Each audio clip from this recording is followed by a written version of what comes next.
Hello friends and welcome to our YouTube channel. I am Pulkit Tiwari. और जैसा कि आप सभी लोगों को पता है, हम लोग यूपीएससी सिविल सर्विसेज एग्जामिनेशन के लिए कुछ इंपॉर्टेंट टॉपिक की लिस्ट को कवर कर रहे हैं। हम लोगों ने लास्ट लेक्चर में लैंडफॉर्म नाम के टॉपिक से स्टार्ट किया था, जो हमारी क्लास 11 की NCERT that is fundamental of physical geography की यूनिट नंबर 3 थी। उसमें 3 चैप्टर्स दिए होते हैं, चैप्टर नंबर 5, 6 एंड 7। चैप्टर 5 था रॉक्स एंड मिनरल्स, चैप्टर 6 था जियोमॉर्फिक प्रोसेस और चैप्टर 7 था लैंडफॉर्म एंड देयर इवोल्यूशन। तो हम लोगों ने chapter number 5 that is rocks and minerals उससे स्टार्ट किया था। रॉक्स एंड मिनरल्स में हम लोगों ने रॉक्स को पूरा कंप्लीट किया था, रॉक्स की डेफिनेशन वगैरह देखी थी। क्यों देखा था? क्योंकि सारे के सारे लैंडफॉर्म किससे बने हुए थे? रॉक से। रॉक्स किससे बने हुए थे? मिनरल से। और मिनरल्स किससे बने हुए थे? तो हम लोग बोलेंगे एलिमेंट से। So rocks are consist of minerals, minerals consist of elements. तो आज हम लोग किसको देखेंगे? मिनरल्स नाम के टॉपिक को देखेंगे कि हमारी क्रस्ट किससे बनी हुई है? रॉक से। और रॉक किससे बने हुए हैं? मिनरल से। सो हमारी क्रस्ट ओवरऑल बनी किससे हुई है? मिनरल से। तो हमारी क्रस्ट में कुछ ग्रुप ऑफ मिनरल्स हैं और मिनरल्स के लिए एक चैप्टर दिया हुआ है, काफी फैक्चुअल चैप्टर है, लेकिन मैं उसको एक ट्रिक के थ्रू आप लोगों को बताने की कोशिश करूंगा कि कैसे हम उसको इजीली याद करके जल्दी जल्दी रिवाइज कर सकते हैं। तो शुरुआत करते हैं हमारे आज के लेक्चर के साथ और शुरुआत करते हैं हमारे टॉपिक दैट इज मिनरल्स को। तो मिनरल्स मतलब क्या होता है? व्हेन 2 और more elements combine to form a minerals. Minerals क्या होता है? हम लोगों ने पुरानी क्लास में भी देखा था कि वो इनऑर्गेनिक इन ओरिजिन रहते हैं, मतलब वो नॉन लिविंग थिंग से डिराइव करते हैं। अब अगर मैं क्रस्ट की बात करूं तो हमारी जो क्रस्ट है, तो हमारी क्रस्ट में जो 98% क्रस्ट है वो कितने एलिमेंट से बनी? तो वो सिर्फ 8 एलिमेंट से बनी है। अभी मैं मिनरल्स की बात नहीं कर रहा हूँ। हमारी जो क्रस्ट है, जो अर्थ की सबसे ऊपरी सरफेस है, जिसको हम क्रस्ट बोलते हैं, जो काफ़ी थिन है, वो कितने एलिमेंट से बनी है? केवल 8 एलिमेंट से बनी है। सिर्फ crust, earth as a whole नहीं बोल रहा हूँ, ओनली क्रस्ट। तो 8 एलिमेंट्स कौन से है? तो मैं उसको याद करने की ट्रिक बता देता हूँ। उसको मैं बोलता हूँ OCl। क्या बोलता हूँ? OCl। O means oxygen, SI means silicon, Al means aluminium, और उसके बाद आ जाता है आयरन। अगर मैं अर्थ एज अ होल में बात करूं तो सबसे ज्यादा मिनरल्स कौन सा मिलता है? तो आप बोलोगे सबसे ज्यादा एलिमेंट कौन है? तो आप बोलोगे iron, earth as a whole में। लेकिन अगर मैं क्रस्ट की बात करता हूं तो सबसे ज्यादा क्या मिलता है? Oxygen, that is 46.6%। तो सबसे ज्यादा क्रस्ट में क्या मिलता है? That is oxygen, 46.6%। तो ये चीज आपको ध्यान रखना है। अब मिनरल्स जब बनते हैं तो वो किससे बनते हैं? एलिमेंट से बनते हैं। So minerals are naturally occurring compounds which are generally crystal in shape and are inorganic in origin. ये मैंने बता दिया है। अब हमारे पास कुछ ग्रुप ऑफ मिनरल्स हैं। अब हमारे पास क्या है? कुछ ग्रुप ऑफ मिनरल्स हैं। अब ये जो ग्रुप ऑफ मिनरल्स हैं काफ़ी इंपॉर्टेंट हो जाते हैं। तो ग्रुप ऑफ मिनरल्स को याद करने के कुछ टेक्निक्स हैं, कुछ तरीके हैं, वो मैं आपको 1 बाय 1 बताता हूँ। बट हमारे पास कौन कौन से ग्रुप ऑफ मिनरल्स हैं, एटलीस्ट आपको उनके नाम याद होना चाहिए। So we have silicate group of minerals, we have carbonate group of minerals, we have oxides, we have sulphides, we have native metals and we have halides. अब ये सब क्या बोला मैंने? कुछ समझ में नहीं आया? कोई बात नहीं, नहीं समझ में आया, देख लेते हैं क्या बताया मैंने। हमारे पास कुछ ग्रुप ऑफ मिनरल्स हैं। एक को बोलते हैं सिलिकेट ग्रुप ऑफ मिनरल्स। क्या बोलते हैं? Silicate group of minerals. एक को बोलते हैं कार्बोनेट ग्रुप ऑफ मिनरल्स। एक को बोलते हैं oxide, halide, sulphide, native metals. Native metals वो होते हैं जो अपने प्योर फॉर्म में मिलते हैं। जो कैसे मिलते हैं? अपने प्योर फॉर्म में मिलते हैं, लाइक गोल्ड, सिल्वर, प्लेटिनम। ये अपने प्योर फॉर्म में मिलते हैं, किसी दूसरे एलिमेंट के साथ मिक्स नहीं होते हैं। अब हमारे लिए क्या इंपॉर्टेंट है? हमारे लिए सिर्फ ये इंपॉर्टेंट है, सिलिकेट ग्रुप ऑफ मिनरल्स। क्यों? क्योंकि 80% of the crust consist of this silicate group of minerals. Native metals जो अपने प्योर फॉर्म में मिलते हैं, halide, sulphide, oxide, not important. तो इन लोगों को तो हम पढ़ेंगे नहीं, because these are not important for us. ये हमारे लिए इंपॉर्टेंट नहीं है। तो हम सिर्फ किसको पढ़ने वाले हैं? सिलिकेट ग्रुप ऑफ मिनरल्स को। अब सिलिकेट ग्रुप ऑफ मिनरल्स को क्यों पढ़ रहे हैं? क्योंकि हमारी 80% क्रस्ट किससे बनी हुई है? सिलिकेट ग्रुप ऑफ मिनरल्स है। So silicate are more abundant in earth crust and made almost 80% of the earth crust. अब सिलिकेट ग्रुप ऑफ मिनरल्स को याद करना थोड़ा सा डिफिकल्ट होता है, लेकिन अगर एक हम सिंपल टेक्निक लगाएं तो उसको इजीली हम लोग क्या कर सकते हैं? याद कर सकते हैं। अभी कैसे भाई? देखना भाई, हमारी अर्थ क्रस्ट में सिलिकेट ग्रुप ऑफ मिनरल्स कितना है? 80% है। तो हमको क्या करना है? सिलिकेट ग्रुप ऑफ मिनरल्स को याद करना है। तो इसको याद करने का तरीका मैं बता देता हूं। याद करने का तरीका है, आप लोगों ने कोई मिल गया पिक्चर देखी थी, उसमें था जादू। जादू किससे आया था? UFO, unidentified flying object. तो हमको UFO की जगह लिखना है QFO। क्या लिखना है? QFO। अब जब जादू आया, रोहित को शक्तियां दी, पढ़ लिख गया, तो वो क्या कर लेगा पढ़ लिखने के बाद? MBA। सो QFO MBA। अब MBA के बाद उसको जॉब नहीं मिलेगी तो किसकी तैयारी करेगा? PO की। सो QFO MBA PO, ये हमको याद रखना है। अब सबके फुल फॉर्म में बताऊंगा, आप मेरे साथ अगर बोल बोल के रिवाइज करोगे तो अभी यही क्लास में ही आप लोगों को याद हो जाएगा। तो सबसे पहले देख लेते हैं QFO MBA PO, यही है। बिल्कुल, ये मैंने पूरे 8 के 8 लिख दिए यहाँ पर, ठीक है। कितने हो गए? 3, 6, 7, 8। क्यू मतलब है यहाँ पे क्वार्ट्स। क्यू का मतलब क्या है? क्वार्ट्स। एफ मतलब फेल्डस्पार। एफ का मतलब क्या है? फेल्डस्पार। ओ मतलब ऑर्थोक्लेस। ओ का मतलब क्या है? ऑर्थोक्लेस। फिर से बोलो, ऑर्थोक्लेस। एम मतलब मस्कोवाइट। एम का मतलब क्या है? मस्कोवाइट। बी का मतलब है बायोटाइट। बी का मतलब क्या है? बायोटाइट। ए का मतलब है एम्फीबोल। एम्फीबोल, ठीक है, एम्फीबोल। आप बोल बोल के याद करोगे, एक बार में, एक झटके में याद हो जाएंगे सारी की सारी चीजें। क्यू मतलब क्वार्ट्स, एफ मतलब feldspar, Q F O. O means orthoclase, M means muscovite, B मतलब बायोटाइट, ए मीन्स एम्फीबोल। फिर आता है पी, तो उसका मतलब होता है पाइरोक्सिन। क्या होता है? पाइरोक्सिन। और लास्ट में आता है ओ, दैट इज ऑलिवाइन। ऑलिवाइन हम लोगों ने पहले भी पढ़ा था, मेंटल में क्या मिलता है? ऑलिवाइन। तो जैसे जैसे हम क्रस्ट से मेंटल की तरफ जाएंगे, ऑलिवाइन बढ़ता जाएगा। तो सीक्वेंस क्या है? Q F O M B A P O. Q मतलब बोलो जल्दी से, क्वार्ट्स। एफ मतलब feldspar. O means orthoclase. M means muscovite. B means biotite. A means amphibole. P means pyroxene. और ओ मीन्स ऑलिवाइन। अब ये मैंने सीक्वेंस क्यों याद करा है? क्योंकि ज्यादातर ट्रिक जो है एनसीईआरटी में ऐसा सीक्वेंस नहीं दिया हुआ है।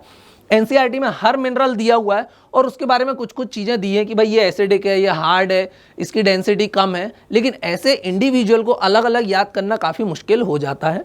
तो सबसे पहले अब मैं इसमें ट्रिक बताता हूं आप लोगों को कि भाई ये जो बीच वाला है दैट इज बायोटाइट।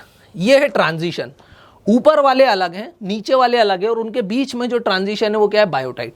ये इनकी भी प्रॉपर्टी शो करेगा और नीचे वालों की भी प्रॉपर्टी शो करेगा। तो अब सबसे पहले मैं ऊपर वालों के बारे में बात कर लूं।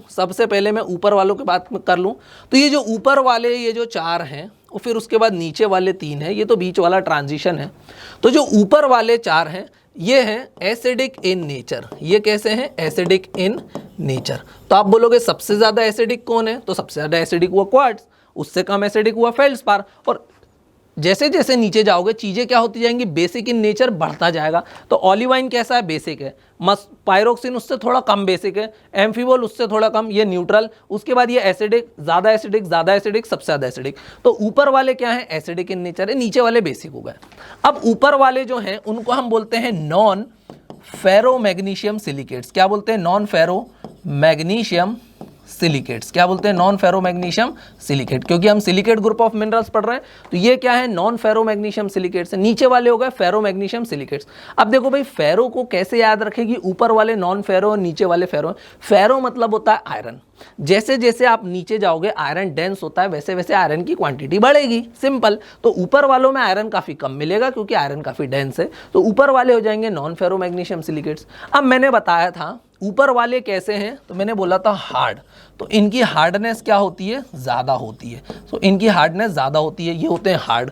अब मैंने पिछले लेक्चर में भी बताया था कि ज्योग्राफी में जो चीज हार्ड होती है उसकी डेंसिटी कम होती है। तो अगर ये हार्ड है तो ये है लेस डेंस। तो ये क्या है? लेस डेंस है। तो जो चीज हार्ड है वो चीज क्या है? लेस डेंस है। ये हम लोगों ने इतना समझा। अब आ जाते हैं नीचे वालों पे। ये तो ट्रांजिशन है, कभी ऊपर वाले की प्रॉपर्टी शो करेगा, कभी नीचे वालों की शो करेगा। अब नीचे वालों पे आ जाते हैं, बिल्कुल इसका उल्टा लिखना स्टार्ट कर देते हैं। बिल्कुल इसका क्या करते हैं? उल्टा लिखना हम स्टार्ट कर देते हैं ये तीनों के लिए। अगर वो एसिडिक थे तो ये क्या है नेचर में? तो हम लोग लिखेंगे these are basic in nature. इनका नेचर कैसा है? तो आप लोग बोलोगे बेसिक इन नेचर है। ये नॉन फेरोमैग्नीशियम थे तो ये क्या हो जाएंगे? नीचे वाले फेरोमैग्नीशियम सिलिकेट्स। तो ये चीज आपको ध्यान रखना है, फेरोमैग्नीशियम सिलिकेट्स। ये हार्ड थे तो ये कैसे रहेंगे? सॉफ्ट रहेंगे। ये कैसे रहेंगे? सॉफ्टर रहेंगे। अगर ये सॉफ्ट है तो इनकी डेंसिटी ज्यादा रहेगी, तो ये क्या हो जाएंगे? मोर डेंस। तो ये क्या हो जाएंगे? मोर डेंस। इनका नेचर कैसा है? बेसिक है। तो अब ध्यान रहेगा, सबसे पहले मैंने क्या बताया? हम लोग मिनरल्स पढ़ रहे थे। मिनरल्स क्यों पढ़ रहे थे? क्योंकि मिनरल से बनते हैं रॉक्स, और रॉक्स से बनते हैं लैंडफॉर्म, लैंडफॉर्म से बनता है पूरा हमारा क्रस्ट। सो मिनरल्स में कुछ ग्रुप ऑफ मिनरल्स थे, like silicate group of minerals, carbonate group of minerals, sulphides, halides, native metals. तो ये सब क्या थे? ग्रुप ऑफ मिनरल्स थे, मतलब इसमें कुछ एलिमेंट्स थे। अब ग्रुप ऑफ मिनरल्स में हमारे लिए सबसे ज्यादा इंपॉर्टेंट था silicate group of minerals, because 80% of the earth crust consist of silicate group of minerals. तो सिलिकेट ग्रुप ऑफ मिनरल्स बहुत ज्यादा इंपॉर्टेंट था। तो सिलिकेट ग्रुप ऑफ मिनरल्स में कौन कौन से मिनरल्स हैं वो मैंने यहां पर बताया आपको। यूएफओ की जगह मैंने लिख दिया क्यूएफओ, जादू आया क्यूएफओ, एमबीए कर लिया रोहित ने, फिर बन गया पीओ। तो क्यूएफओ, एमबीए, पीओ। क्यू मतलब फिर से बोलो quartz, F means feldspar, O means orthoclase, M means muscovite, B means biotite, A means amphibole, P means pyroxene and O means olivine.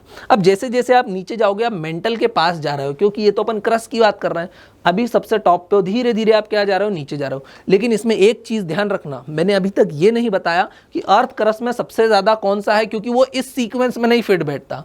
भाई मुझे सारी चीजें बताना है, लेकिन सीक्वेंस में एक चीज खाली फिट नहीं बैठ रही है कि अर्थ क्रस्ट में अगर मैं बात करूं सबसे ज्यादा कौन है, तो फेल्डस्पार सबसे ज्यादा है अर्थ क्रस्ट में, ना कि क्वार्ट्ज। तो ये चीज आपको ध्यान रखना है, 60% से ज्यादा क्रस्ट किससे बनी है, फेल्डस्पार से। तो ये चीज आपको ध्यान रखना है, मैंने एक फैक्ट बता दिया, सबसे ज्यादा क्या है पूरी अर्थ क्रस्ट में, फेल्डस्पार है। अब लेकिन वो यहाँ पर फिट नहीं बैठ रहा है, लेकिन बाकी सारी चीजें फिट बैठ रही हैं। अब जो ऊपर वाले चार थे, दैट इज क्वार्ट्ज, फेल्डस्पार, ऑर्थोक्लेस और मस्कोवाइट, ये कैसे थे, एसिडिक इन नेचर। इनका नेचर कैसा था, तो मैंने बोला एसिडिक इन नेचर थे ये लोग, ठीक है। ये कैसे थे, एसिडिक इन नेचर। ये कैसे थे, नॉन फेरोमैग्नीशियम सिलिकेट्स, काफी हार्ड थे और लेस डेंस थे। ये कैसे थे, लेस डेंस थे। ऑन द अदर हैंड जो नीचे वाले थे वो कैसे थे, बेसिक इन नेचर। उनका नेचर कैसा था, बेसिक। वो फेरोमैग्नीशियम सिलिकेट्स थे, सॉफ्टर थे और मोर डेंस थे। तो आपको ये सारी चीजों को यहाँ पर ध्यान रखना है। ईजी है, काफी ईजी है, काफी ईजी है। अब अगर मैं एक सिंपल कंक्लूजन लिखूं इसके बारे में, एकदम सिंपल कंक्लूजन अगर मैं एक लिखने की कोशिश करूं यहाँ पर, तो मैं क्या लिख सकता हूं, ध्यान से देखना मैं क्या लिख रहा हूं। यहाँ पे दिखाई नहीं दे रहा, एक सेकंड इसको हटा देता हूं। अब मैं क्या लिख रहा हूं वो देखना आप लोग, ये मिटा देता हूं, आपको ऐसे ही याद करना है ये तो, कि 60% क्या है क्रस्ट में, फेल्डस्पार है।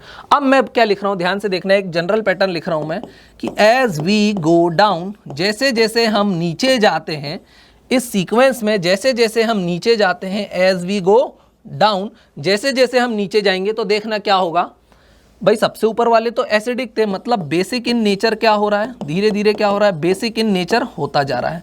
तो मतलब बेसिक इन नेचर में क्या हो रहा है, इंक्रीज होता है। So as we go down basic in nature increases. अब दूसरा क्या हो रहा है, हार्डनेस का क्या हो रहा है, हार्डनेस ऊपर सबसे ज्यादा थी, जैसे जैसे नीचे जाओगे हार्डनेस कम होती जाएगी। सो हार्डनेस क्या होती जा रही है, तो आप लोग बोलोगे डिक्रीज होती जा रही है, डिक्रीज होती जा रही है। तो ये चीज आपको ध्यान रखना है। फेरोमैग्नीशियम सिलिकेट्स इंक्रीज होते जा रहे हैं, फेरोमैग्नीशियम सिलिकेट्स क्या होते जा रहे हैं, तो आप लोग बोलोगे इंक्रीज होते जा रहे हैं जैसे जैसे हम नीचे जा रहे हैं, ठीक है, ये इंक्रीज हो रहा है। डेंसिटी क्या होती जा रही है, डेंसिटी नीचे जाते जा रहे हैं तो क्या होती जा रही है, इंक्रीज होती जा रही है। तो ये चीज़ आपको ध्यान रखना है, डेंसिटी क्या होती जा रही है, इंक्रीज होती जा रही है। तो ये मैंने एक जनरल ट्रेंड, जनरल पैटर्न भी लिख दिया, जो कि आपको काफ़ी याद रहना चाहिए, काफ़ी इंपॉर्टेंट है। पूरा का पूरा चार्ट, पूरा का पूरा एनसीईआरटी का चार्ट मैंने यहाँ पर बना दिया है। इसका सब लोग एक स्क्रीनशॉट ले लो, दैट्स इट, और फिर इसको फिनिश कर दो। ये समझ में आया सभी लोगों को। अब हम हमारी स्लाइड्स की तरफ चलते हैं और जल्दी से देख लेते हैं स्लाइड्स में क्या दिया हुआ है। मैंने बताया silicates group are more abundant in earth crust, 80% of the crust किससे बनी, सिलिकेट ग्रुप ऑफ मिनरल्स से। उसमें कुछ सिलिकेट ग्रुप ऑफ मिनरल्स का मतलब ही उसमें कुछ ग्रुप ऑफ मिनरल्स हैं, quartz, feldspar, orthoclase, muscovite, biotite, amphibole, pyroxene and olivine.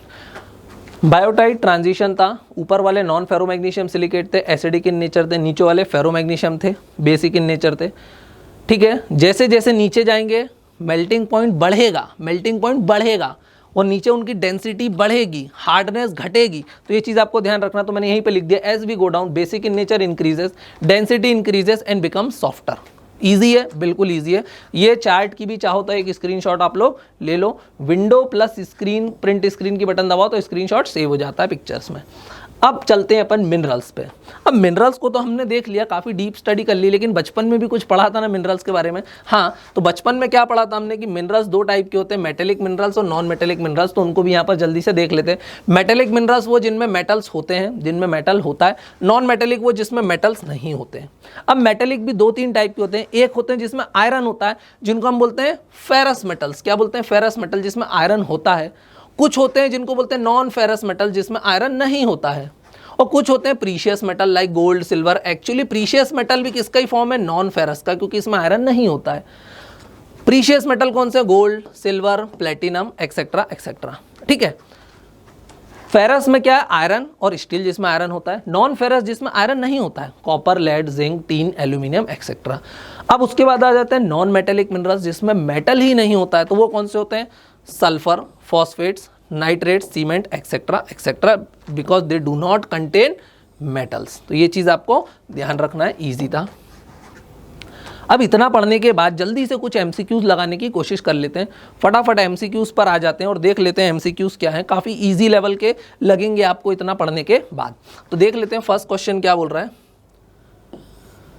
First question है consider the following statement. Statement 1 बोल रहा है basalt is an example of intrusive igneous rock. Basalt हमने देखा था, बेसॉल्ट मतलब जिससे ओशन फ्लोर बना था, जो काफी फ्लूइड लावा से बना था। अगर ओशन फ्लोर बना है तो वो तो सरफेस पर है, तो क्या वो इंट्रूसिव इग्नियस रॉक है? अरे वो इंट्रूसिव नहीं है, वो इग्नियस रॉक तो है, लेकिन कौन सा है? एक्सट्रूसिव, जो सरफेस के ऊपर बना है। तो हमारा स्टेटमेंट 1 रॉन्ग हो जाएगा। अब जहां जहां 1 है मैं हटा देता हूं, तो मेरा ए ऑप्शन एलिमिनेट हो गया। अभी बाकी 3 फिर भी बच गए। अब जल्दी से चलते हैं सेकंड पे। Igneous and sedimentary rocks can change into metamorphic rocks. हाँ, इग्नियस और सेडिमेंट्री रॉक अपना मेटामॉर्फिक रॉक में चेंज हो सकते हैं under pressure, volume and temperature. आगे पढ़ते हैं अंडर ग्रेट हीट मतलब temperature and pressure, but metamorphic rock can not change into either of them. अरे भाई, हमने रॉक साइकिल पढ़ी थी। हम लोगों ने रॉक साइकिल में क्या देखा था कि सारे रॉक एक दूसरे में कन्वर्ट होते हैं, और जब सबडक्ट होते हैं तो वापस मेटामॉर्फिक रॉक, इग्नियस रॉक बन सकता है। तो ये स्टेटमेंट यहां तक तो सही था इसके पहले, लेकिन उसके बाद but metamorphic rock can not नहीं, can change into either of them, तो ये स्टेटमेंट भी हमारा रॉन्ग हो गया। तो अब जहां 2 है मैं हटा देता हूं, तो मेरा डी ऑप्शन हट गया। अब मतलब मुझे 3 तो पढ़ना ही पड़ेगा, क्योंकि अभी भी बी और सी ऑप्शन बचा हुआ है। Granite rocks were formed due to cooling down of magma inside the earth. किसकी बात कर रहा? ग्रेनाइट की। सो ग्रेनाइट मैंने बताया था, ग्रेनाइट था igneous rock. Intrusive igneous rock जो क्रस्ट के अंदर था, काफी शैलो डेप्थ पे था, तो ये कौन सा था?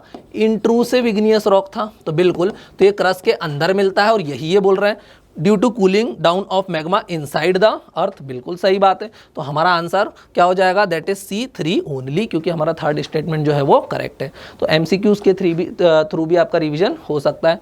नेक्स्ट क्वेश्चन यहाँ पर मैंने दिया हुआ, igneous rock form due to solidified lava, इसलिए इसको इग्नियस बोलते हैं, फायर से बनते हैं। शैलो डेप्थ पे तो उसको बोलेंगे हाइपाबेसल, डीपर डेप्थ पे तो बोलेंगे प्लूटोनिक। यहाँ पर ये मैंने गलत दे दिया है, ठीक है। ग्रेनाइट डीपर डेप्थ पे नहीं मिलेगा, ग्रेनाइट आपको कहाँ मिलेगा? शैलो डेप्थ पे। तो ग्रेनाइट यहाँ आएगा आपका, ओके। सो यहाँ पर आएगा आपका ग्रेनाइट। तो ये यहाँ पर मैंने थोड़ी सी गलती कर दी, आप लोग इसको करेक्ट कर लेना। तो ग्रेनाइट कहाँ मिलता है? शैलो डेप्थ पे, तभी हम उसको एक्सट्रैक्ट कर पाते हैं। इग्नियस रॉक 2 टाइप के होते हैं, इग्नियस इंट्रूसिव एंड एक्सट्रूसिव। जो इंट्रूसिव मतलब शैलो डेप्थ पे मिलते हैं, और कुछ डीपर डेप्थ पे मिलते हैं, जिनको बोलते हैं प्लूटोनिक। और एक्सट्रूसिव मतलब जो सरफेस पर आ जाते हैं, लाइक बेसॉल्ट। और ये क्या बनाता है? Ocean floor. अब नेक्स्ट क्वेश्चन देखते हैं हम लोग, नेक्स्ट क्वेश्चन देखते हैं। यस, आ गया नेक्स्ट क्वेश्चन। क्या बोल रहा है? Consider the following statements. Consider the following statement, देख लेते हैं। स्टेटमेंट 1 बोलता है a mineral is naturally occurring inorganic substance. Inorganic मतलब derived from non living things, और बिल्कुल हम लोगों ने यही उसकी बार बार डेफिनेशन देखी है। Minerals are inorganic in origin, okay, naturally occurring होता है, तो बिल्कुल सही दिया हुआ है स्टेटमेंट 1। तो स्टेटमेंट 1 कहाँ नहीं है? तो डी ऑप्शन में स्टेटमेंट 1 नहीं है, इसलिए डी चला गया। फिर भी अभी हमारे पास 3 रह गए। Minerals can not be formed from a single element. क्या मिनरल सिंगल एलिमेंट से नहीं बन सकता है? भाई मैंने बताए थे कुछ मिनरल्स के form, silicate group of minerals, carbonate group of minerals, sulphide, halides, और एक बताया था नेटिव मेटल्स। नेटिव मेटल्स मतलब जो अपने प्योर फॉर्म में मिलते हैं, लाइक गोल्ड, सिल्वर, प्लैटिनम, तो वो तो मिनरल है। तो ये स्टेटमेंट हमारा गलत हो जाएगा, because minerals can be formed, can not नहीं, can be formed from a single element, like gold, silver, okay, platinum, etcetera etcetera. तो सेकेंड स्टेटमेंट गलत हो गया। तो जहां जहां 2 है मैं हटा देता हूं, तो सी मेरा हट गया। अब देखो 1 तो सभी जगह, 1 तो दोनों स्टेटमेंट में, और 1 करेक्ट भी हम लोगों ने देख लिया। अब पढ़ना पड़ेगा 3। The basic source of all the minerals in the hot is the hot magma in the interior of the earth। क्या बोल रहा है कि जो भी मिनरल्स सरफेस पर हैं उसका बेसिक सोर्स क्या है? हॉट मैग्मा है। बिल्कुल सही बात है भाई, मैग्मा ही तो कभी ना कभी सॉलिडिफाई हुआ था, तभी तो क्रस्ट बनी थी, और तभी तो क्रस्ट पे मिनरल्स बने थे। So the basic source of all the minerals is the hot magma inside the earth, that is the statement. बराबर बता रहा है, तो हमारा आंसर क्या हो जाएगा? 1 और 3, दैट इज बी। तो हमारा आंसर इसका क्या हो जाएगा? बी। हमेशा आपको ये चीज ध्यान रखना, ये करेक्ट पूछ रहा है या इनकरेक्ट पूछ रहा है, हमेशा इस पे मार्क करना है एग्जाम में। कई बार वो इनकरेक्ट पूछ लेता, अगर इनकरेक्ट पूछता तो मेरा ऑप्शन हो जाता 2 ओनली। ये मैंने दिया हुआ minerals composed of element but some are formed in pure form like gold and silver, ये चीज आपको ध्यान रखना है। इनऑर्गेनिक इन ओरिजिन का मतलब होता है derive from non living things. अब नेक्स्ट क्वेश्चन देख लेते हैं। Nearly half of the earth crust is composed of, nearly half of the earth crust is composed of मैंने सिलिकेट ग्रुप ऑफ मिनरल्स में बताया था कि उससे 80% क्रस्ट बनी है। सिलिकेट ग्रुप ऑफ मिनरल्स में अपन ने देखे थे QFO MBA PO, तो उसमें मैंने बताया था कि फेल्डस्पार जो है वो 60% ऑफ द क्रस्ट को बनाता है। तो इसका आंसर क्या हो जाएगा? फेल्डस्पार। क्वर्ट्ज नहीं होगा, इसका आंसर क्या हो जाएगा? फेल्डस्पार। क्यों? क्योंकि 60% ऑफ द क्रस्ट किससे बनी हुई है? फेल्डस्पार से। एकदम फैक्चुअल क्वेश्चन है, ईजी है, इसलिए मैंने आपको ये टेक्निक बता भी दी थी। Silicate group of minerals important for अस है क्योंकि 60% है, ठीक है, तो ये चीज़ आपको ध्यान रखना है। फेल्डस्पार मोर देन 50% लिखा है, अगर बात करूं तो 60% है वो, ठीक है। अब नेक्स्ट देख लो क्वेश्चन जल्दी से, इसका तो आंसर भी यहीं पर दिया हुआ है। ये चूंकि नोट्स बनाने के काम आता है, नोट्स में पेजेस कम लगे तो मैं आंसर क्वेश्चन यहीं पर दे देता हूँ, ये नोट्स के भी फॉर्म में हो जाता है। Which one of the following is salient feature of metamorphic rocks. Metamorphic rocks के बारे में बात कर रहा है। मेटामॉर्फिक रॉक का क्या फीचर होता है? लो मेल्टिंग पॉइंट होता है। अरे उनका तो हाई मेल्टिंग पॉइंट होता है, उनका फॉर्म बदल जाता है। लस्चर, क्या वो चमकते हैं? मुझे नहीं पता। क्रिस्टलाइन होते हैं, वो तो इग्नियस रॉक्स में बनते हैं, क्रिस्टल्स वगैरह, हो सकता है इसमें भी बनते हो बट मुझे नहीं पता। लेकिन लास्ट दिया हुआ फोलिएशन, अरे भाई हमने देखा था ना फोलिएशन होता है इसमें। फोलिएशन मतलब कि जब मिनरल्स की लेयर्स अपनी डेंसिटी के अकॉर्डिंग अरेंज हो जाती, तो देखो कलर में दिख रही है, एक लेयर ये हो गई, फिर दूसरी लेयर ये हो गई, फिर ये हो गई light and dark, light and dark, तो इसको हम क्या बोलते हैं? फोलिएशन, या फिर एक और नाम है इसका लीनिएशन। फोलिएशन या फिर लीनिएशन बोलते हैं। तो हमारा आंसर क्या हो जाएगा? डी। ये चीज़ आपको ध्यान रखना। तो मेटामॉर्फिक रॉक्स में होता है foliation and non foliated. Non foliated मतलब जब मिनरल्स अपनी डेंसिटी के अकॉर्डिंग सेपरेट नहीं होते तो उनको हम क्या बोलते हैं? Non foliated. जैसे ये रॉक आपको दिखाई दे रहा होगा, और ये क्या है? फोलिएटेड रॉक है। नेक्स्ट क्वेश्चन पे चलते हैं। अगर मैं एक यहाँ पर एक चार्ट दिया हुआ, काफ़ी इंपॉर्टेंट है। अगर मैं बात करता हूँ क्रस्ट में, तो क्रस्ट में सबसे ज़्यादा क्या है? तो मैंने बताता OCl, ऑक्सीजन, सिलिका, एल्यूमिनियम, और उसके बाद क्या जाता है? आयरन। लेकिन अगर मैं अर्थ एज अ होल की बात करता हूँ तो सबसे ज़्यादा क्या है? तो मैं बोलूँगा आयरन है सबसे ज़्यादा। अर्थ एज अ होल में मतलब अगर क्रस्ट, मेंटल, कोर सब मिला लूँ मैं, तो सबसे ज़्यादा क्या है? आयरन है। फिर ऑक्सीजन, सिलिकॉन, और फिर एल्यूमिनियम नहीं, मैग्नीशियम। तो OC तो चलेगा मेरा, लेकिन उसके बाद एल्यूमिनियम नहीं आएगा, मैग्नीशियम आ जाएगा। सबसे ज़्यादा क्या है अर्थ में? आयरन। फिर आता है ऑक्सीजन, फिर सिलिकॉन, फिर मैग्नीशियम। और अगर क्रस्ट की बात करूं तो सबसे ज़्यादा ऑक्सीजन, दैट इज 46.6%, मतलब 47% बोल देते हैं। और नीचे मैंने क्या लिखा? Half of the crust is composed of feldspar, ये मैंने बता दिया था 60%। Consider the following statement. Next question देख लेते हैं क्या बोल रहा है। Consider the following statements. The absolute age of igneous rock can be obtained from radiometric dating. Yes, radiometric dating एक टेक्निक रहती है, जब रॉक एक्सपोज होता है तो उसको रेडियोमेट्रिक डेटिंग के थ्रू हम उसकी एज का पता लगा सकते हैं। तो ये बिल्कुल सही है। Metamorphism occurs when consolidated rock undergoes recrystallization within the original rock due to heat and pressure. बिल्कुल, हम लोगों ने देखा था मेटामॉर्फिज्म अंडर 3 चीज़ें बदल सकता है, प्रेशर, वॉल्यूम एंड टेम्परेचर, और उसका रिक्रिस्टलाइजेशन हो जाता है। यही ये बात कर रहा है, बिल्कुल मेटामॉर्फिक रॉक्स की सही डेफिनेशन दे रहा है। Much of the earth's continental crust is composed of sedimentary rock. अब ध्यान से देखना, फर्स्ट और सेकंड तो सही है, तो सबसे पहले मैं जहाँ जहाँ फर्स्ट नहीं है हटा दूँ। इसमें नहीं है फर्स्ट, इसमें नहीं है फर्स्ट, इसमें नहीं है फर्स्ट, तो मेरा तो आंसर पहले ही आ गया था, सेकंड को यूज़ ही नहीं करना पड़ा, फर्स्ट से ही मेरा आंसर आ गया। जहाँ जहाँ 1 नहीं है मैंने हटा दिया। अब सेकंड तो सही है, मैंने बता दिया। थर्ड देख लेते हैं क्या बोल रहा है। Much of the earth's continental crust, क्या बोल रहा है? Continental crust is composed of sedimentary rocks. भाई हमने देखा था अर्थ में 3 लेयर है, क्रस्ट, मेंटल और कोर। फिर क्रस्ट में फर्दर 2 लेयर आती है, एक को हम लोग बोलते हैं कॉन्टिनेंटल क्रस्ट, एक को हम क्या बोलते हैं? कॉन्टिनेंटल क्रस्ट, जो काफ़ी थिक थी, 30 to 60 किलोमीटर थिक थी, उसकी डेंसिटी कम थी, कभी सबडक्ट नहीं करती है कॉन्टिनेंटल क्रस्ट। ये सारी चीज़ें हमने इसकी कुछ प्रॉपर्टी देखी थी। किससे बनी थी ये? तो हम लोगों ने बोला था सियाल से बनी थी, सिलिका एंड एल्यूमिनियम से बनी थी। फिर एक आ जाती है ओशनिक क्रस्ट, ओशनिक क्रस्ट आ जाती, काफ़ी डेंस थी। किससे बनी थी? तो आप लोग बोलोगे सीमा से बनी थी, जिसको हम मेफिक भी बोलते थे। ऊपर वाले को हम फेल्सिक बोलते थे क्योंकि वो सियाल से बनी थी। तो कॉन्टिनेंटल क्रस्ट किससे बनी है? क्या वो सेडिमेंट्री रॉक से बनी है? क्या सेडिमेंट्री रॉक से बनी है? एक चीज़ ध्यान रखना, अर्थ के सरफेस पे सबसे ज़्यादा रॉक मिलता है सेडिमेंट्री, लेकिन अब ये सिर्फ सरफेस की बात नहीं कर रहा, पूरे कॉन्टिनेंटल क्रस्ट की बात कर रहा। क्रस्ट में नीचे तक बात कर रहा है, जहाँ तक मेंटल नहीं आ जाए। तो नीचे सेडिमेंट्री रॉक बनेगा क्या? अरे सेडिमेंट्री रॉक तो ऊपर ऊपर बनता है, सरफेस पे बनता है। तो सबसे ज़्यादा अगर मैं बात करूं पूरे क्रस्ट में, तो 95% ऑफ द क्रस्ट किससे बनी है? क्रस्ट एज अ होल, तो वो बनी है इग्नियस और मेटामॉर्फिक से। सेडिमेंट्री रॉक तो सिर्फ 5% है, लेकिन सरफेस पे सबसे ज़्यादा सेडिमेंट्री रॉक है, लेकिन क्रस्ट एज अ होल में सेडिमेंट्री रॉक नहीं है, क्योंकि वहाँ पर क्या है? तो आप बोलोगे igneous rock plus metamorphic rock, और इससे क्रस्ट कितने? 95% ऑफ द क्रस्ट इसी से बना हुआ है। तो थर्ड स्टेटमेंट मेरा रॉन्ग हो जाएगा, आंसर हो जाएगा B, that is 1 and 2 only. समझ में आ रहा है सभी लोगों को? काफ़ी इजी नहीं है ये क्वेश्चन, पर आपको रिवाइज इजीली करा देंगे। अब यहीं हम हमारे इस टॉपिक को खत्म करते हैं, रॉक्स एंड मिनरल्स को। रॉक्स एंड मिनरल का टॉपिक किया, उसके ऊपर कुछ एमसीक्यू लगा है। आई होप आपको लेक्चर बहुत पसंद आया होगा। अगर लेक्चर पसंद आया है तो चैनल को क्या करना है, सब्सक्राइब करना है, वीडियो को लाइक करना है और अपने फ्रेंड्स के साथ शेयर करना है। Thank you for watching this video. Have a nice day.